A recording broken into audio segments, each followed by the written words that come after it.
اسی لیے اعلیٰ حضرت فاضل بریلوی رحمۃ اللہ تعالیٰ علیہ سے کسی نے پوچھا کہ مکہ افضل ہے کہ مدینہ افضل ہے؟ رسول پاک صلی اللہ تعالیٰ علیہ وسلم کی حیات کے متعلق ظاہر سی بات ہے، تم جب یہ عقیدہ رکھ لو گے کہ وہ عام بشر نہیں ہیں، تب اس ایکسپشن سے بہت سارے عقیدے آپ کے نکلیں گے۔ اگر کوئی آپ سے یہ سوال کرے کہ میاں سارے لوگ قبر میں جاتے ہیں، سب کا اختتام قبر ہے، دفن کیا جاتا ہے، سب مٹی میں ملتے ہیں، رسول کے ساتھ بھی ایسا ہوا ہوگا، تو آپ یہ کہیں یہ عقیدہ یہیں سے شروع ہوا جہاں تو نے رسول کو اپنی طرح سمجھا، وہیں سے تو نے یہ بھی رزلٹ نکال لیا ہمارے مردے سڑتے ہیں تو رسول کا بھی جسم پاک اس طرح ہو گیا ہوگا، معاذ اللہ رب العالمین۔ تم یہاں سے عقیدہ بدل لو، رسول ہماری طرح نہیں تھے، آگے کی ساری منزلیں محبتوں میں تمہاری شمار ہوں گی، ساری عظمتوں کے تم قائل ہو جاؤ گے۔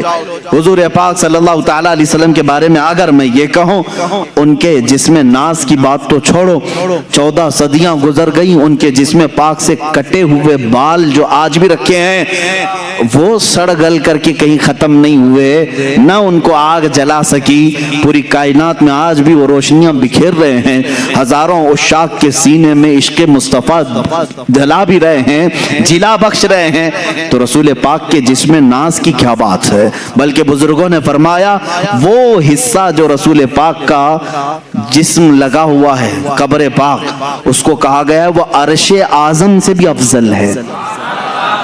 ادب گاہست زیر آسماں از عرش نازک تر، نفس گم کردہ می آیت جنید و بایزیدی جا۔ فارسی میں کہا گیا ہے عرش سے بھی نازک ترین ایک جگہ ہے آسمان کے نیچے، کون سی جگہ ہے؟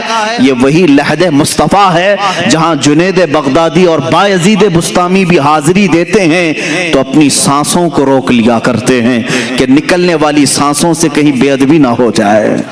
یہ وہ مقام ہے لحد مصطفیٰ صلی اللہ تعالیٰ علیہ وسلم، قبر مصطفیٰ کی اتنی افضلیت ہے۔ اسی لیے اعلیٰ حضرت فاضل بریلوی رحمۃ اللہ تعالیٰ علیہ سے کسی نے پوچھا کہ مکہ افضل ہے کہ مدینہ افضل ہے؟ یہ بھی معاملات آتے رہتے ہیں، مکہ افضل ہے کہ مدینہ افضل ہے؟ تو اعلیٰ حضرت رضی اللہ تعالیٰ عنہ نے اس کے جواب میں یوں فرمایا، طیبہ نہ صحیح افضل مکہ ہی بڑا زاہد، طیبہ نہ صحیح افضل مکہ ہی بڑا زاہد، ہم عشق کے بندے ہیں کیوں بات بڑائی ہے، سنتے ہیں کہ محشر میں صرف ان کی رسائی ہے، گر ان کی رسائی ہے لو جب تو بنائی ہے۔ میرے عزیزو، آپ نے یہ فرمایا جو لحد پاک رسول پاک کے جسم سے لگی ہوئی ہے وہ خانہ کعبہ سے بھی افضل ہے۔ اس کی وجہ کیا ہے؟ رسول کریم صلی اللہ تعالیٰ علیہ وسلم کا جسم ناز خانہ کعبہ سے افضل ہے۔ کعبے کو مطہر کس نے بنایا؟ کعبے کو اس عظمت والا، یعنی وہ تو بتوں میں گر گیا تھا کعبہ، کعبے کے اندر کئی 100 بت رکھ دیے گئے تھے، اس کعبے کو طہارت کس نے بخشی؟ مصطفیٰ کریم صلی اللہ تعالیٰ علیہ وسلم۔ کعبے کے ارد گرد اس وقت لوگ ننگا طواف کرتے تھے کپڑے اتار کر کے، میرے آقا صلی اللہ تعالیٰ علیہ وسلم نے طواف کرنے والوں کے آداب بتائے۔